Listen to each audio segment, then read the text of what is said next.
नमस्कार। राजव्यवस्था या Indian polity की क्लास में आपका स्वागत है। इस क्लास में अभी हम डिस्कस कर रहे हैं जिस टॉपिक पर, उस टॉपिक का नाम है संवैधानिक विकास क्रम।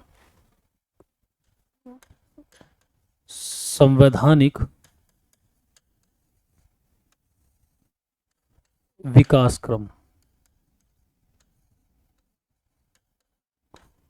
कॉन्स्टिट्यूशनल डेवलपमेंट के अंतर्गत हम ये देख रहे थे, हमने थोड़ा सा हिस्टोरिकल बैकग्राउंड जाना है कि कैसे एक बेस बनाया गया संविधान के विकास क्रम के लिए, और ये शुरुआत इसकी हुई कहाँ से, इस चीज़ पर हम डिस्कस कर चुके हैं अपनी प्रीवियस क्लास में।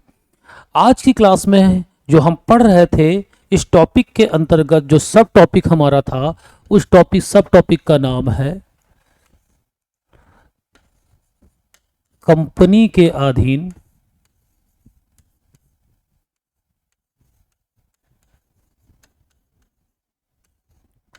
संवैधानिक विकास क्रम।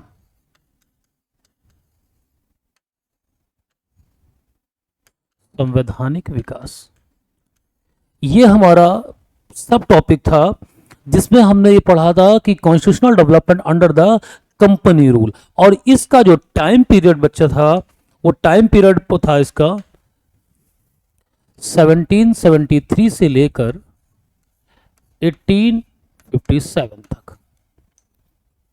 ये इसका टाइम पीरियड था। इसमें हमने regulating act, regulating act 1773, Pitt's India act 1774, इनके विषय में हमने पढ़ा था। 1784 सॉरी, तो इनके विषय में हम लोगों ने पढ़ लिया था। अब हम लोग आगे के विषय पर देखेंगे। दो एक्ट के बारे में हमने बताया था कि इस एक्ट से, रेगुलेटिंग एक्ट से शुरुआत हुई थी किसकी, हमारे संवैधानिक विकास क्रम की।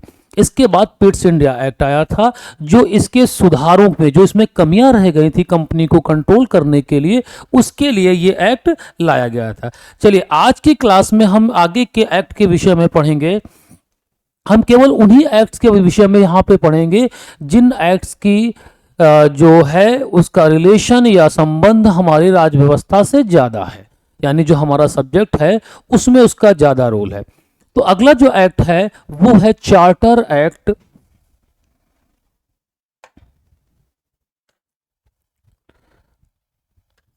अगला जो हमारा टॉपिक है वो है चार्टर एक्ट 1813। ये हमारा अगला टॉपिक है। देखिए, इससे पहले जो दो एक्ट और आए थे, एक आया था 1786 का अधिनियम, और एक और आया था जिसका नाम था 1893 का चार्टर एक्ट। दो चार्टर एक्ट थे, उनके विषय में थोड़ा सा जान लिए। इससे पहले आया था 1786 का चार्टर, और उसके बाद आया था 1793 का। ये दोनों चार्टर आए थे।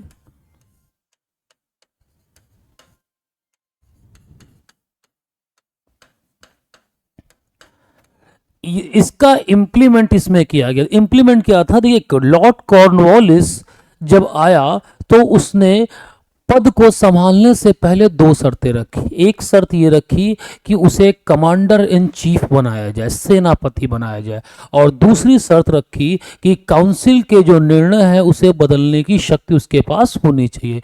इन दोनों शर्तों को माना गया और उसके बाद इसमें उसे व्यापक अधिकार दिए गए। ठीक, इसके बाद जो चार्टर एक्ट आया वो बहुत महत्वपूर्ण चार्टर एक्ट है, जिसका नाम है 1813 का चार्टर एक्ट। अब इस 1813 के चार्टर एक्ट में ऐसी क्या विशेषता थी जिसने इसे एक यूनिक बना दिया। देखिए, 1608 में जब ये आए ईस्ट इंडिया कंपनी, तो ये एक विशुद्ध रूप से व्यापारिक निकाय है या एक ट्रेडिंग कंपनी है। लेकिन धीरे धीरे क्या किया इन लोगों ने, धीरे धीरे ये ट्रेडिंग कंपनी से एक पॉलिटिकल पावर में बदल गए, और दो रोल प्ले कर रहे हैं। एक तो ट्रेडर्स यानी व्यापारी, दूसरा कौन है आपका, दूसरा एक एडमिनिस्ट्रेशन का यानी प्रशासनिक कार्य, ये दोनों कार्य साथ साथ कर रहे थे। प्लस इनको एक चीज और दी गई थी, जब पहली बार 1600 में महारानी एलिजाबेथ ने इनको चार्टर दिया और ये राइट दिया कि 15 इयर्स के लिए आप ट्रेड करेंगे ईस्ट की ओर, और इसी एक्ट को, इसी चार्टर को राजा जेम्स ने 1609 में बढ़ाकर अनिश्चित काल के लिए कर दिया। यानी 1609 में कंपनी को व्यापार करने का जो टाइम पीरियड था उसको बढ़ा दिया गया कि फिक्स कोई टाइम नहीं है, जब तक राजा ना चाहे। 1813 में इसे परिवर्तित किया गया। कैसे परिवर्तित किया, देखिए सबसे पहले इस चार्टर एक्ट की मूलभूत विशेषताओं में अगर हम देखेंगे तो क्या है, जो कंपनी है जिसका नाम है east India company, east India company का व्यापारिक एकाधिकार समाप्त कर दिया गया।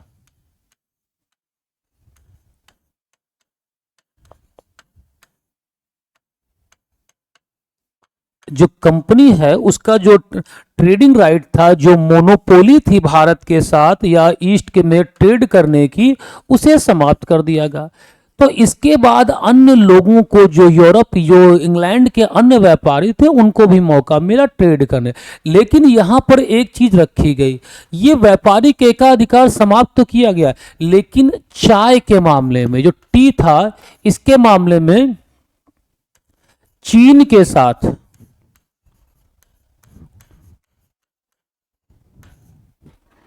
एकाधिकार बना रहा।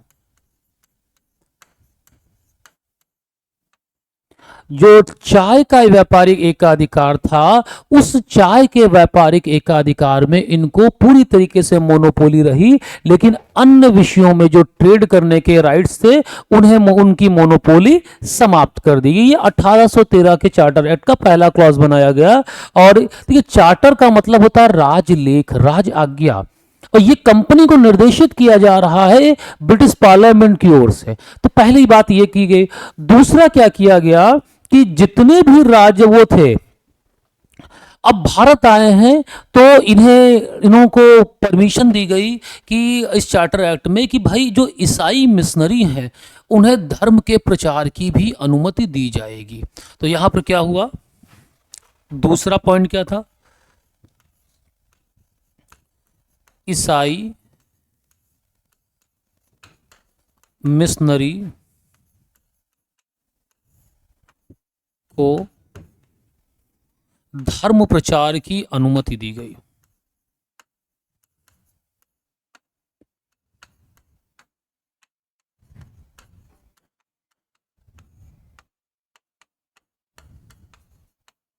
ठीक, 1608 में आए जरूर थे, लेकिन इन्हें अभी तक की ऑफिशियली रूप से धर्म के प्रचार की अनुमति नहीं दी गई थी। लेकिन ये दे दिया गया 1813 के चार्टर एक्ट में, ये भी कहा गया कि आपको ईसाई मिशनरियों को भारत में धर्म प्रचार की अनुमति भी दी जाती है।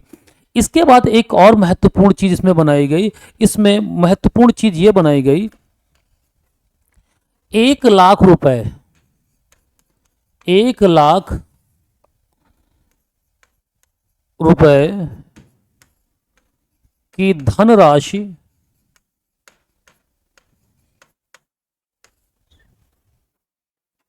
शिक्षा पर खर्च करेंगे।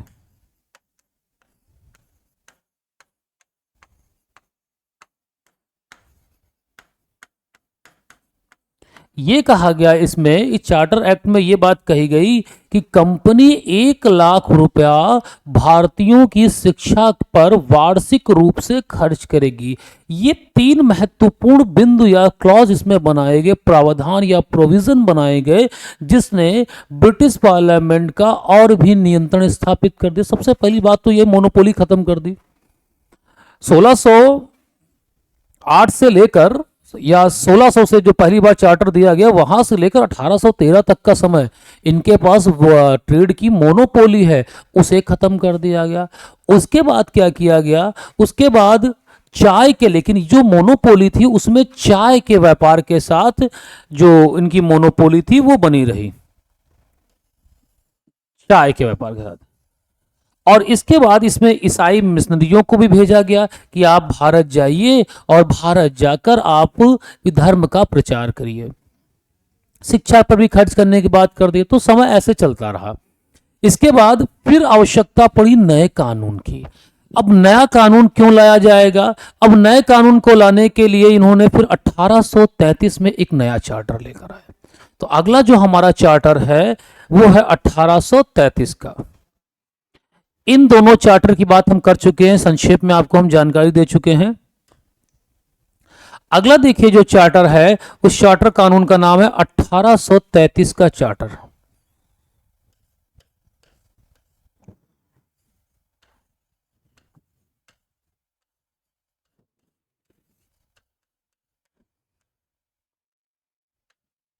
चार्टर एक्ट या चार्टर अधिनियम। देखिए चार्टर का मतलब समझ लीजिएगा, चार्टर का मतलब क्या होता है।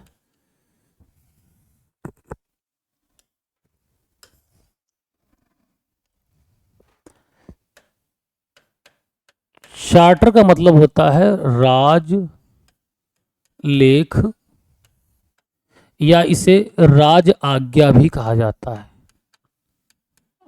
राज्य की ओर से जारी किया गया आदेश क्या कहलाता है, चार्टर एक्ट, चार्टर कहलाता है। और आज्ञा के रूप में जो कानून कार्य है उसे हम चार्टर अधिनियम कहते थे। ठीक है, तो अगला जो लाया गया 1833 का चार्टर अधिनियम। देखिए इसमें क्या था, पिछली क्लास में जो हमने आपको बताया था कि कैसे पद बन रहे थे। पद ये थे कि गवर्नर, और गवर्नर के बाद फिर उसे बनाया गया, सबसे पहले देखिए क्या था, गवर्नर था, फिर इसे बनाया गया क्या, गवर्नर जनरल, कहां का, बंगाल का। अब इसी पद को बदल दिया जाएगा। इसका सबसे पहला अगर बात करें हम, बंगाल का जो गवर्नर जनरल है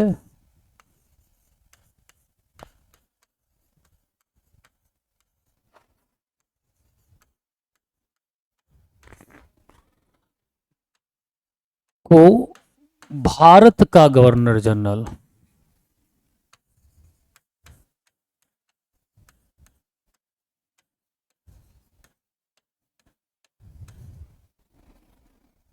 बनाया गया।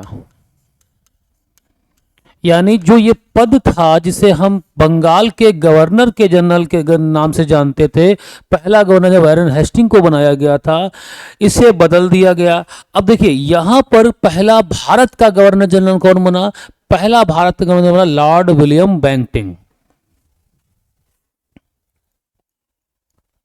फर्स्ट कौन था, लॉर्ड विलियम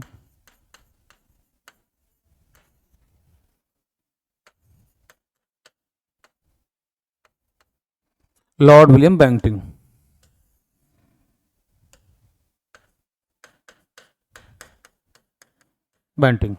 ठीक, लॉर्ड विलियम बैंटिंग पहला गवर्नर जनरल बना, भारत का गवर्नर जनरल। यानी पहला जो पद गवर्नर हुआ करता था अलग अलग प्रेसिडेंसीज का, उसे क्या बना दिया गया, गवर्नर जनरल बना दिया गया बंगाल का। और बंगाल के गवर्नर जनरल को ही नाम बदल के क्या कर दिया गया, भारत का गवर्नर जनरल। यानी अब उस पूरे क्षेत्र का एक ही प्रमुख व्यक्ति होगा, जो क्षेत्र ईस्ट इंडिया के कंपनी के कंट्रोल में आता है उस क्षेत्र का एक ही हेड होगा। उस हेड का नाम रखा गया भारत का गवर्नर जनरल। ये 1833 के चार्टर एक्ट में ये बात महत्वपूर्ण बिंदु के रूप में ऐड कर दी गई। इसके बाद देखिए क्या हुआ, इसके बाद जो इसकी शक्तियां आया, गवर्नर जनरल बैंटिंग के पास सैन्य शक्ति भी थी और प्रशासनिक शक्ति भी थी। दोनों शक्तियां इसके अंदर निहित कर दी गई। एक तो पहले कमांडर इन चीफ की शक्ति जो बंगाल के गवर्नर जनरल को दी गई थी वो 1786 के चार्टर अधिनियम के अंतर्गत दी गई थी। उसी को लॉर्ड कॉर्नवालिस पहला व्यक्ति था जिसको सेनापति की भी पावर दी गई थी और इसी पावर को बाद में कंटिन्यू कर दिया गया। अब देखिए अगला यहाँ पर क्या बिंदु रखा गया, कंपनी को व्यापारिक निकाय के रूप से बदल। अब वो कंपनी का अभी नेचर क्या है, कंपनी अभी भी ट्रेडिंग नेचर में, लेकिन अब यहां पर उसको क्या कर दिया जाएगा, अब कंपनी का जो व्यापारिक रूप है, कंपनी का व्यापारिक निकाय समाप्त कर दिया गया।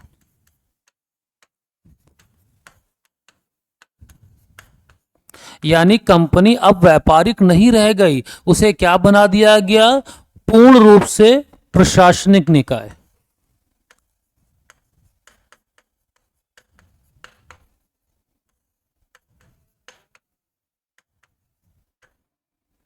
पूर्ण रूप से प्रशासनिक निकाय बना दिया गया। मेरी बात समझ में आ रही? देखिए जो कंपनी ट्रेड के साथ साथ एडमिनिस्ट्रेशन के भी काम कर रही थी और इन दोनों कार्यों को मान्यता भी दी गई बाद में, रेगुलेटिंग एक्ट 1773 पहला एक्ट जो आया था उसके अंतर्गत मान्यता भी दी गई कि आपके प्रशासनिक और आपके व्यापारिक दोनों कार्यों को ब्रिटिश पार्लियामेंट मान्यता देती है। और ये तब से चलता रहा कि उसके दोनों कार्यों को मान्यता रही गई। लेकिन 1833 के चार्टर एक्ट में ये बात एकदम क्लियर कर दी गई कि आप अब ट्रेडिंग कोई भी व्यापारिक कार्य नहीं करेंगे, आपका जो एक ट्रेडिंग कंपनी का स्टेटस है उसे समाप्त करके आपको पूरी तरीके से एक एडमिनिस्ट्रेशन पावर के रूप में मान्यता दी जाती है। अब कंपनी यहां व्यापारिक नहीं रह गई, अब वो पूरी तरीके से एक प्रशासनिक इकाई के रूप में स्थापित हो गई। देखिए ऐसा क्यों किया गया, कंपनी के पास बहुत बड़ा क्षेत्र है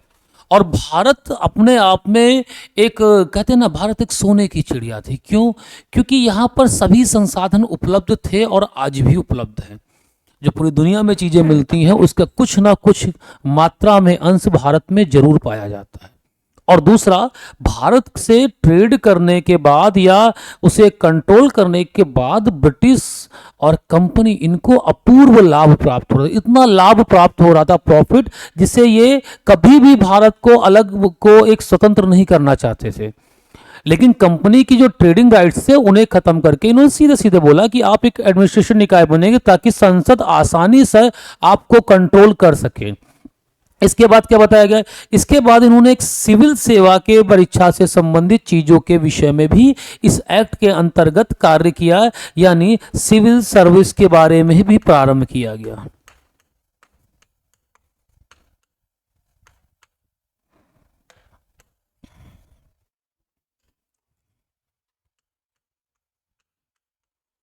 सिविल सेवा, सिविल सेवा के विषय में भी कार्य किया गया। देखिए सिविल सेवा क्यों जरूरत थी, क्योंकि कंपनी जब भी प्रशासनिक निकाय के रूप में बन जाएगी तो उसे एडमिनिस्ट्रेशन के लिए कुछ पदों को सृजन करने की आवश्यकता होगी। तो पहले कंपनी में बोर्ड ऑफ डायरेक्टर्स होते थे, वो डायरेक्टर्स ही सब निर्धारित करते थे। लेकिन जब कंपनी पूरी तरीके से एक प्रशासनिक निकाय बन गई तो इसके लिए फिर अलग से व्यवस्था की गई कि उनको दिया जाएगा चीजें। अब अगला देखिए क्या किया गया इसमें। अब इन चीजों के बाद एक और महत्वपूर्ण चीज आ जाएगी, वो क्या है, विधायी अधिकार। विधायी अधिकार की बात करेंगे तो क्या है, विधायी अधिकार का मतलब होता है कानून बनाने के अधिकार। देखिए इस एक्ट ने सेंट्रलाइजेशन को पूरी तरीके से बढ़ा दिया। क्या बढ़ाया, सेंट्रलाइजेशन कैसे बढ़ाया, इन्होंने जो मद्रास और दो प्रेसिडेंसी है, एक है मद्रास प्रेसिडेंसी और एक है आपकी बंबई प्रेसिडेंसी।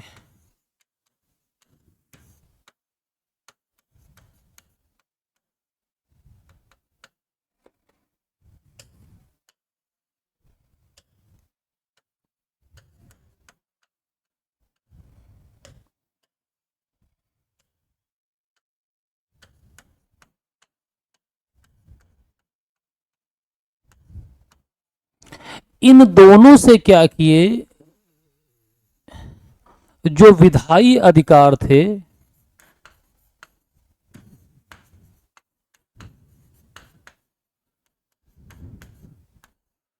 विधायी अधिकारों को क्या किया गया, समाप्त कर दिया गया।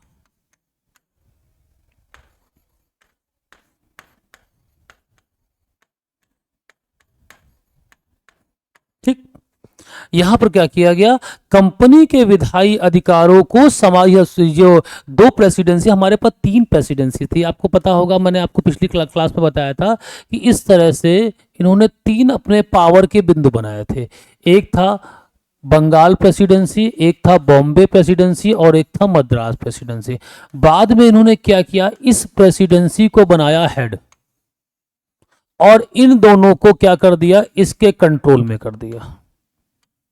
ठीक, पहले ये नियंत्रित किए गए और इसके हेड को बनाया गया था गवर्नर जनरल, सारी पावर इसको दे दी गई। बाद में 1833 के चार्टर एक्ट में ये बात आगे बढ़ाई गई, क्या बढ़ाई गई कि आपको जो विधायी अधिकार दिए जा रहे हैं पहले, वो इनसे छीन लिए जाएंगे, अब ये कानून नहीं बनाएंगे। यानी बंबई और मद्रास प्रेसिडेंसी पूरी तरह डिपेंड किस पे हो गए, बंगाल प्रेसिडेंसी पर। बंगाल प्रेसिडेंसी क्या बन गई, हेड।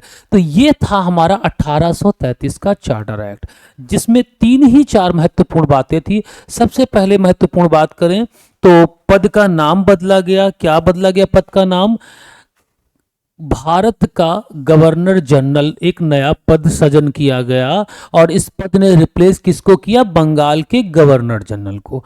लॉर्ड विलियम बेंटिंक पहला भारत का गवर्नर जनरल। दूसरा, इसका सबसे महत्वपूर्ण, अब देखिए धीरे धीरे स्ट्रक्चर बनने लगा है, स्ट्रक्चर धीरे धीरे प्रशासनिक स्ट्रक्चर बनने लगा था और प्रशासनिक स्ट्रक्चर ही राजव्यवस्था का सेंटर होता है। तो इन्होंने एक ट्रेडिंग कंपनी का राइट जो ट्रेड करने का था वो छीन कर क्या बना दिया, सीधे सीधे उसको एक पूर्ण रूप से प्रशासनिक निकाय बना दिया। यानी अब वो ट्रेड नहीं करेगी, वो पूरी तरीके से एडमिनिस्ट्रेशन देखेगी।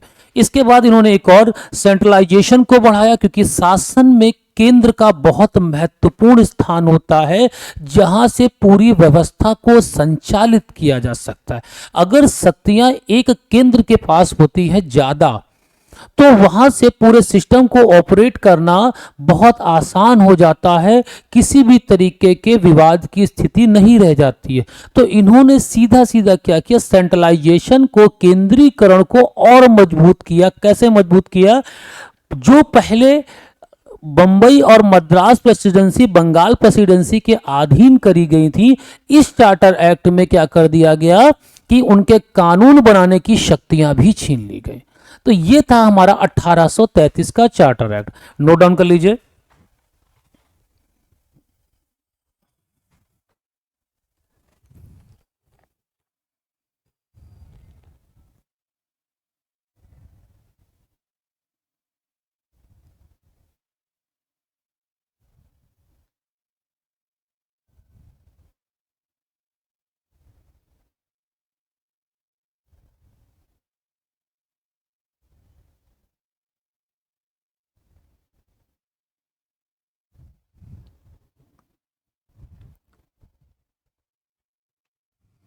चलिए आगे बढ़ते हैं।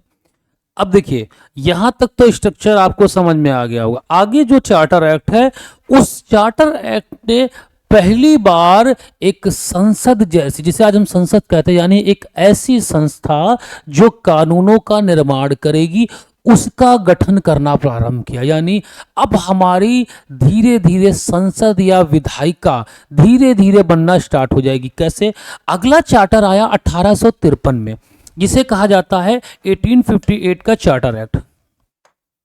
देखिए अगला चार्टर एक्ट है 1853 का चार्टर एक्ट। देखिए इस अधिनियम की खास बात क्या है, इसने सबसे पहले विधायिक शक्ति, विधायिका को अलग करने की बात करी। क्या कि देखिए दो चीजें हैं, दो कार्य हैं। भारत का गवर्नर जनरल है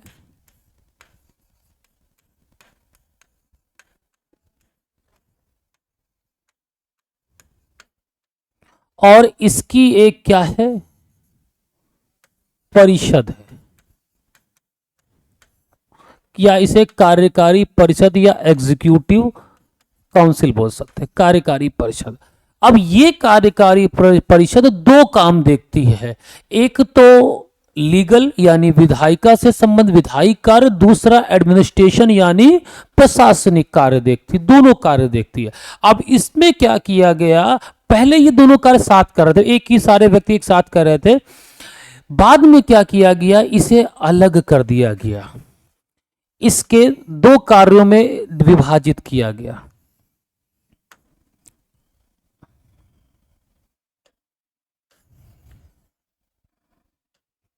जो इसके कार्य हैं, कार्यों को विभाजित किया गया।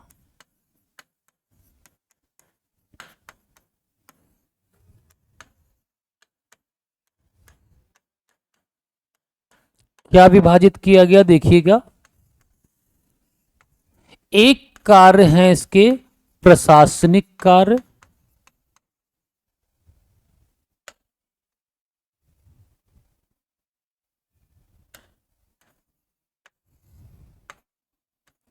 एक इसके कार्य थे विधायी कार्य।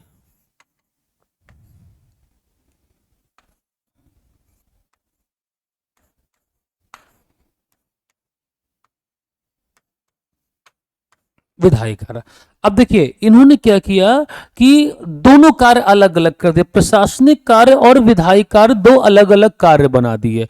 यानी अब ये जो भी प्रशासन से जुड़ी चीजें होंगी उसे देखेंगे ये वाली संस्था, और ये 6 मेंबर्स की यानी 6 मेंबर की अलग से एक काउंसिल बनेगी जिसे हम विधायी कार्यों की शक्ति सौंप रहे हैं। अब देखिए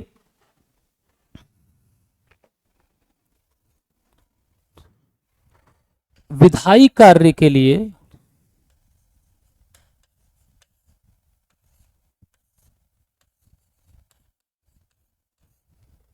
इसके लिए क्या बनी, एक अलग से परिषद बनी, और ये परिषद जो है उसने धीरे धीरे कानूनों को बनाना। इसका मतलब क्या है, इस परिषद का कार्य क्या था, कानूनों को बनाना। ठीक इस प्रकार से एक और काउंसिल बन गई, विधायिका बन गई, जिसने दो कार्य विधायी प्रशासनिक कार्य अलग कर दिए गए और विधायी कार्य अलग कर दिए गए। इस प्रकार से एक नया सिस्टम हमारी धीरे धीरे संसद जैसी, विधायिका जैसी एक चीज बनने लगी जो कानूनों के लिए अलग से बनाई गई थी। इतनी बात समझ में आई। अगला देखिए क्या हुआ, सिविल सर्वेंट के लिए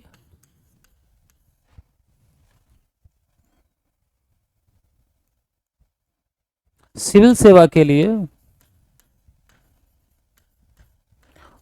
प्रतियोगी परीक्षा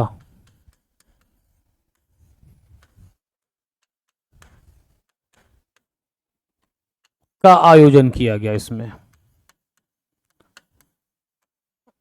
सिविल सर्वेंट के लिए प्रतियोगी परीक्षाओं का आयोजन किया गया। तो इस प्रकार से 1853 का चार्टर एक्ट हमारा खत्म हो जाता है। मुख्य मुख्य बातें ही यहां पर हमने ध्यान दिया है। अब देखिए इसके बाद क्या हुआ,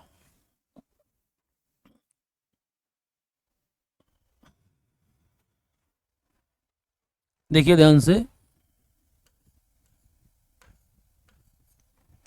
इसके बाद क्या हुआ है, मैंने बताया 1773 में 1773 से लेकर ये जो टाइम पीरियड है, अगर हम बात करें 1853 चार्टर, इसके बाद 1857 में क्या हुआ,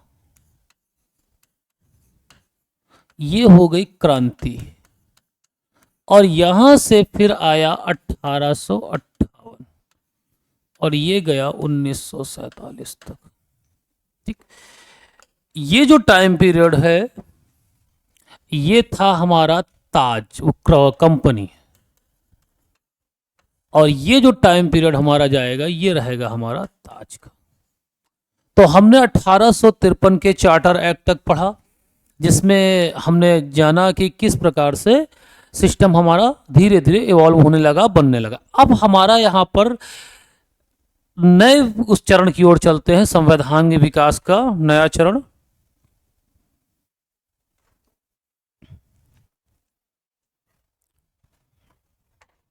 देखिए,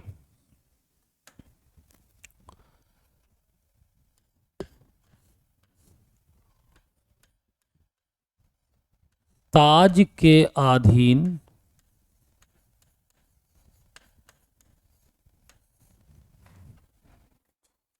संवैधानिक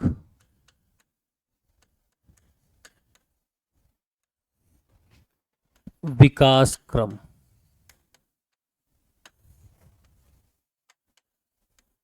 ताज के अधीन का मतलब क्या है? 1857 की जब क्रांति हुई, इस क्रांति के बाद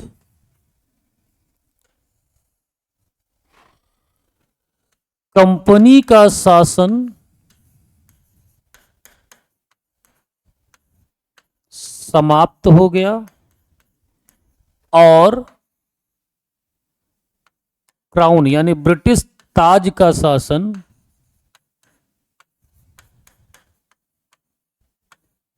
प्रारंभ हो गया। ठीक, ये हुआ कैसे?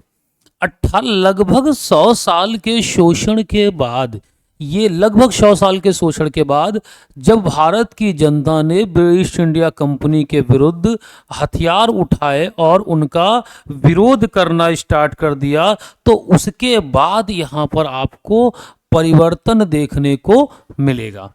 तो अगली क्लास में हम यहाँ पर क्या करेंगे? अगली क्लास में हम ताज के शासन का अध्ययन करेंगे, देखेंगे कैसे ताज का शासन वहाँ पर चल रहा था। ठीक, मिलते हैं अगली क्लास में। धन्यवाद।